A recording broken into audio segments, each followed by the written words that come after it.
અંદરનું કાઢજો. કાંઈ ઓળખું નથી.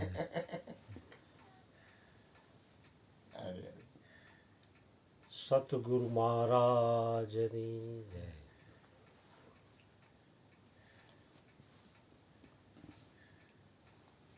સ્થિતિ બનાવવા માટે તો હરેક લોકો મહેનત કરે છે.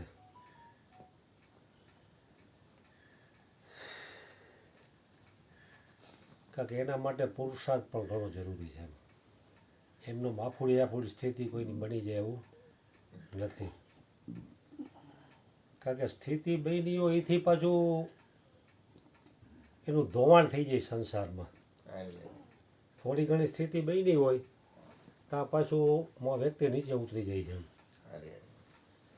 એટલે તમે વાત કરી કે જે કાંઈ સુખ આવે છે એ અંદરથી જ આવે છે, એ વાત 100% સાચી છે. કારણ કે પોતે જ સુખ સ્વરૂપ છે. આ તો જીવને ભ્રાંતિ થઈ જાય કે સુખ બહારથી મળે છે. હવે બહારની જે સુખની ભ્રાંતિ થઈ જાય એ જો છોડી દે તો પોતે એકાદમાં બેઠો બેઠો સુખી છે, કાંઈ કર્યા વગર. એમ કાંઈક કરવાથી જે સુખ મળે એ તો પાછું કરવાનું બંધ કરશો એટલે બંધ થઈ જાય. કંકોત્રીમાં નામ લખ્યું સહજ સાક્ષી. કારણ કે પોતે સહજ સુખ રાશિ છે અને હરેક પરિસ્થિતિનો સાક્ષી છે.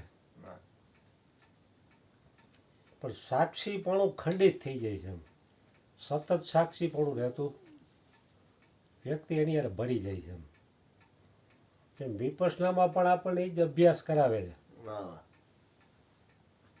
સાક્ષીપણું દઢ કરવા માટેનો.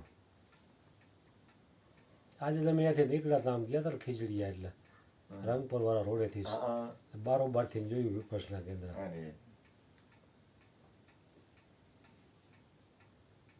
કારણ કે આપણે આમાં ઉપદેશમાં સત્સંગમાં ભજનમાં સાંભળી છે કે હું સાક્ષી છો, પણ સાક્ષીપણાનો અભ્યાસ કરો ને ત્યારે ખબર પડે કે આપણે કેટલા સાક્ષી રહી શકીએ છીએ. કારણ કે મોટે ભાગે વ્યક્તિ અનુકૂળ પરિસ્થિતિને રોકી રાખવાની કોશિશમાં આપણી સમય શક્તિ ખર્ચાઈ જાય છે. હરેક વ્યક્તિનો સહજ સ્વભાવ હોય છે કે અનુકૂળતા છે ને એને પકડી રાખવી, કે આ કાયમ આવી રહેવી જોઈએ. અંદર ખાને પાછી ખબર છે કે રહેતી નથી એમ, છતાંય પકડવાની કોશિશ, પ્રતિકૂળ પરિસ્થિતિને ભગાડવાની મહેનત. હવે નો ભગાડો તો એની ગતિ આવેલી જ જાય છે, પણ એમાં માણસ સમય અને શક્તિ ખર્ચી અને દુઃખી થાય છે. એમ સાક્ષી નથી રહી શકતો. એમ ભગવાન કહે ને કે સાક્ષીનું કોઈ સાક્ષી નથી. પોતાનું શુદ્ધ સચ્ચિદાનંદ સ્વરૂપ છે એ જ સાક્ષી છે. એમ એટલે પોતે જ સુખ સ્વરૂપ છે, પણ આ જીવને ભ્રાંતિ થઈ છે કે સુખ મને બહારથી મળે.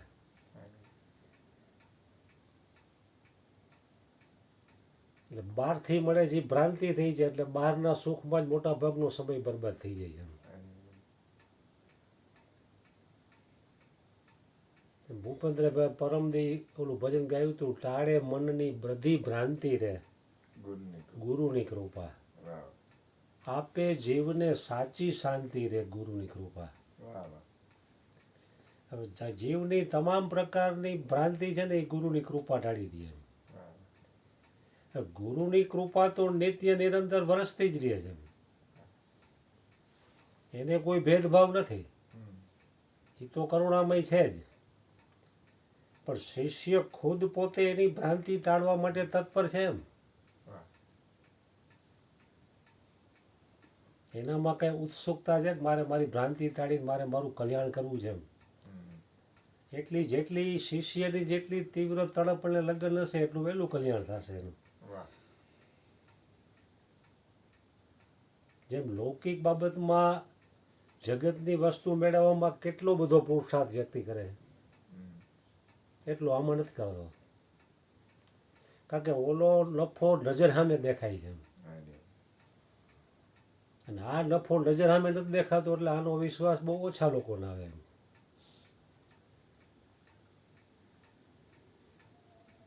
નજર સામે જે ફાયદો દેખાતો હોય ને એમાં સમૂહ જાજો હોય એમ. હા.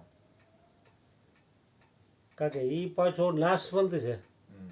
નજર સામે જે દેખાય છે એ સવા બાપાએ કીધું દેખાય છે એ એક દી અદ્રશ્ય થશે અને થશે ગુજરી મેળો. હમણાં છેલ્લા 5 વર્ષમાં મેં 3 થી 4 વ્યક્તિ એવા જોયા કે જે મકાનમાં રહેતા હતી મકાને વી ગયા ને એમાં રહેવા વાળો વ્યક્તિ વી ગયો નજીકમાં જેમ કે બંગલામાં રહેતા હતા તો એ બેઠો બેઠો એ વ્યક્તિ વીયો ગયો અને એ મકાને વીયો ગયો એટલે છોકરાએ બીજે મકાન કર્યું હોય. મને ઘણી વાર બેઠા બેઠા વિચાર આવે કે એક દિવસ આ મકાને નહીં શરીરે નહીં હોય અને હું પોતે આવીશ. હું હોય છે નજર સામે 3-4 જણાના મકાને વી ગયા શરીરે નથી એમ છતાંય પોતે તો છે. ભગવાન કે ને પેલો વાઘરી કુબલી અપરામાં રહેતો હોય તો એમનો એ વાઘરી જ હોય. પછી થોડોક કેપેબલ થાય એટલે સારા એરિયામાં આવે ને બંગલામાં આવે હોય એવડો એ વાઘરી કુબલિયામાં જે રહેતો એવડો એ જોય એ બૈડલો ન હોય એનો એ જોય. એટલે ઝૂંપડું કાયમ નથી, ધન સંપત્તિ કાયમ નથી, બંગલો કાયમ નથી, પણ પોતાનું મૂળ જે સ્વરૂપ છે એ કાયમ છે એમ. એ જ કાયમ છે, નિત્ય છે, પ્રગટ છે એમ. એટલે સત્સંગના અભ્યાસથી આપણને યાદી રહીએ કે ભાઈ મકાને નહીં હોય શરીરે નહીં હોય તો હું તો હશે જ એમ. કારણ કે પોતે તો કાયમી માટે છે, એનો તો કોઈ કાળમાં નાશ નથી. શરીર નહોતું ત્યારે પણ હતો, શરીર છે ત્યારે પણ છે, અને શરીરનો નાશ થવા છતાં પણ એ રહેશે એમ. પણ સંઘમાં જે સંઘનો અભ્યાસ જે થઈ ગયો છે ને એટલે ઓની વિસ્મૃતિ કરાવી દે છે. નિરાત મહારાજે કીધું ને, ભૂલવે તોય તું ભૂલીશ નહીં ને તને લઈને ધંધે વળગાડે. કરતા હરતા ઈ છે સ્વામી, મારો સતગુરુ કરે તેમ થાવે. એટલે કરતા હરતા ઈ છે, પણ જીવને એવી ભ્રાંતિ થાય છે કે હું કંઈક કરું છું કે મારાથી કંઈક થાય છે. એનો મતલબ પાછો એવો નથી કે હાથ જોડીને બેહી રહેવું એમ. થાય એટલો પુરુષાર્થ કરવો પડે એમ. પુરુષાર્થ કર્યા પછી ગીતામાં પણ કીધું કે કર્મણીએ વાધિકા રસ્તે માં ફલેશું કદાચન. હે અર્જુન, તારો કર્મ કરવા ઉપર જ અધિકાર છે એમ, ફળ ઉપર નહીં. ફળ ક્યારે દેવું, કેટલું દેવું અને કેવું દેવું એના હાથની વાત છે એમ. પણ જીવનું કર્તવ્ય એટલું કે એનાથી થાય એટલો પુરુષાર્થ કરવો, અને એ પણ યોગ્ય દિશામાં પોતાનું કલ્યાણ થાય એ તરફનો પુરુષાર્થ એમ. બાકી ઓલા લૌકિક પુરુષાર્થમાં તો કેટલા અટાણે 70 વર્ષના હોય તો હજી રાત પાડી દી પાડી કરતા હોય. તો એ જગતની બાજુનો પુરુષાર્થ છે કે ઉદ્યમ કરજો સંતોના ચરણોમાં એમ. એટલે એના માટે જે મહેનત કરે છે એ વ્યક્તિ પોતે પોતાનું કલ્યાણ આજ નહીં તો કાલ વહેલો મોડો કરી જ લે છે એમ. પોતાનું એક લક્ષ્ય નક્કી હોવું જોઈએ કે આને શું કરવું છે એમ. લક્ષ્ય નક્કી થાય ને એટલે ઓટોમેટિક એ પ્રમાણનું એના માટેનું વાતાવરણ અનુકૂળ થતું જાય. કદાચ પ્રતિકૂળ આવે તો એના કલ્યાણ માટેનું જોઈએ એમ. લક્ષણ ઓજલ હોને પાએ, કદમ મિલા કર ચલ, સફળતા તેરે ચરણ ચૂમેગી આજ નહીં તો કલ. પણ પેલા લક્ષ્ય એક જો નક્કી હોય તો એ લક્ષ્ય વહેલા મોડું એનું સિદ્ધ થાય છે એમ. જેમ વ્યક્તિને પોતાનું લક્ષ્ય નક્કી થઈ જાય કે ભાઈ હું આ શરીર શેના માટે મને પરમાત્માએ આપ્યું છે ને મારે શું કરવું જોઈએ, એવું લક્ષ્ય નક્કી થઈ જાય પોતાના કલ્યાણની પ્રાપ્તિનું, તો ભગવાન કહે ને કે એની હરેક ક્રિયાઓ એ પોતાના કલ્યાણ માટે જ હોય, પોતાનું અને આખા વિશ્વના કલ્યાણ માટેનું હોય. એટલે પહેલાં તો વ્યક્તિ પોતાનું કલ્યાણ કરે પછી વિશ્વનું કરી શકે ને.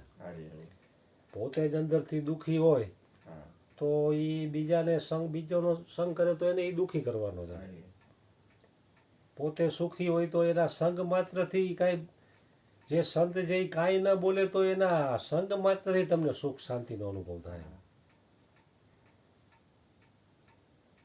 શાંતિ પમાડે એને સંત કહીએ, એના દાસના દાસ થઈને રહી એમ કીધું. એટલે સંતો મહાપુરુષોનો સંગ એ તો સત્સંગ આપે, પણ ન આપે ને મૌન રહે ને તોય તમને અંદરથી શાંતિ થાય. કારણ કે એનું સ્વરૂપ જ શાંત સ્વરૂપ છે એમ. અને હરેક વ્યક્તિનું સ્વરૂપ શાંત સ્વરૂપ જ છે એમ. પણ અશાંતિ વ્યક્તિ હાથે કઈને ઊભી કરેલી છે એમ. હવે હાથે કઈને ઊભી કરેલી છે એને હાથે કઈને એને જ બેહાડવી પડે, બીજો કોઈ બેહાડી ન શકે એમ. ભગવાન કહે ને કાંઈ ભડકો પડતો એનું હાથ નાખું અને પછી હું દાજુ ને પછી ઓય માડીને ઓય બાપા કરું, કોઈ પૂછે શું થયું, કાંઈ નહોતું, આ ભડકો પડતો તેમાં મેં હાથ નાખ્યો. હું લાગીએ તમારે ન નાખવો જોઈએ ને એમ. પોતે જ હાથ કહીને વિષયોમાં હાથ નાખે ને પછી દાજે તો એમાં કોઈ વ્યક્તિનો તો દોષ છે નહીં. હરેક વ્યક્તિ જાણે છે કે પોતાનું કલ્યાણ શેમાં છે અને પોતાનું પતન શેમાં છે, એ કોઈ વ્યક્તિને ખબર નથી એવું નથી. પણ આદત છે મજબૂર, મનની ગુલામી. એટલે મનની ગુલામી જે વારંવાર એને વિષયો તરફ ખેંચી જાય છે એમ. ભગવાને કીધું ને કે વિષયોમાં સુખ નથી. જે રીતે કૂતરાના મોઢામાં હાડકું આવે તો એને એવું લાગે છે કે આમાંથી રસ નીકળે, પોતાના પેઢાનો જ રસ હોય છે એમ. એ એની ભ્રાંતિ છે. કૂતરાને તો એમ જ્યાં ભ્રાંતિ છે, પણ આ મનુષ્યને પણ આવી ભ્રાંતિ થઈ છે. એટલે પુનિત મહારાજે કીધું કે તાળે મનની બધી ભ્રાંતિ રે ગુરુની કૃપા. એટલે મનની જે ભ્રાંતિ છે ને એ ગુરુ સિવાય કોઈ ટાળી ન શકે એમ. કારણ કે ગુરુએ ખુદે પોતાના મનની ભ્રાંતિ ટાળી છે, એટલે એના સંગમાં આવેલાની ભ્રાંતિ ટાળી શકે એમ. તાળે મનની બધી ભ્રાંતિ રે ગુરુની કૃપા, આપે જીવને સાચી શાંતિ રે ગુરુની કૃપા. કારણ કે તમામ પ્રકારની ભ્રાંતિ ટાળ્યા વિના સાચી શાંતિ મળશે નહીં. છે પોતે શાંત સ્વરૂપ જ, પણ પોતે જ હાથે કહીને અશાંતિ ઊભી કરી છે. એ હરેક વ્યક્તિએ પોતે ઊભી કરેલી અશાંતિ પોતાને જ સમાવવી પડે એમ. બીજો કોઈ સમાવી ન દે. સદગુરુ તમને માર્ગ બતાવે, પણ પોતે જ શાંતિનો અનુભવ ખુદે કરવો પડે. કારણ કે નાનું બાળક હોય તો તમે બહુ તો મોઢામાં કોળીઓ દઈ દો ને, પણ ચાવવાળી મહેનત તો એ બાળકે જ કરવી પડશે એમ.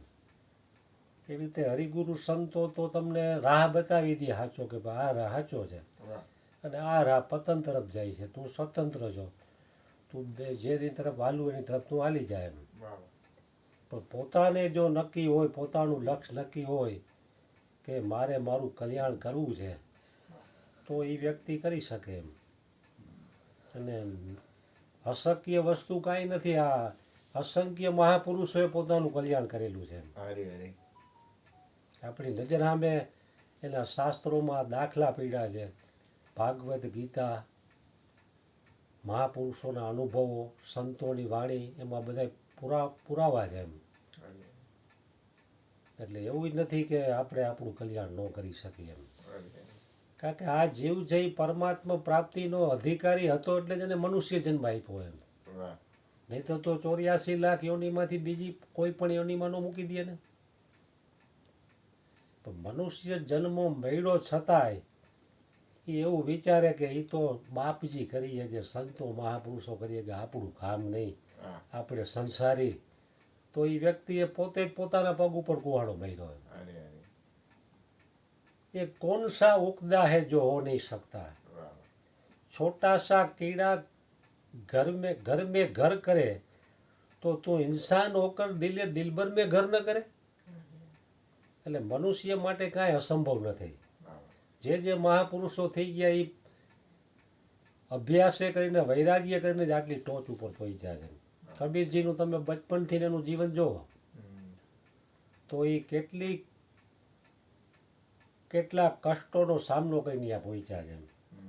એટલે એની કાંઈ એવી પૂર્વની કમાઈ હોય ત્યારે એને બચપણથી જ એનામાં એ લગ્ની હોય, એનામાં વૈરાગ્ય ઉત્પન્ન થયું હોય સંસાર પ્રત્યે, ત્યારે આટલી કક્ષાએ પહોંચ્યા હોય. એટલે આપણે અહીંયા સત્સંગમાં આવવાવાળામાં પૂર્વનો થોડો ઘણો રજ માત્ર હિસાબ વૈરાગ જેવું તો જ અહીંયા આવી શકાય એમ. નહીંતર તો સત્સંગમાં આવી ઠંડીમાં આવવું એ લોઢાન ચણા ચાવવા જેવું કામ છે. આવી ટાઈટમાં આવવું એટલે કેવી ટાઈટ છે? આવી ટાઈટમાં આવવું એટલે લોઢાન ચણા ચાવવા જેવું કામ છે. આ તો ગુરુની કંઈક થોડી ઘણી કૃપા હોય તો સત્સંગમાં જઈ શકાય ને આવી ગુરુની કૃપા હરેક ઉપર વરસતી રહી આવી સદગુરુ મહારાજને પ્રાર્થના. સદગુરુ મહારાજની જય. સદગુરુ મહારાજની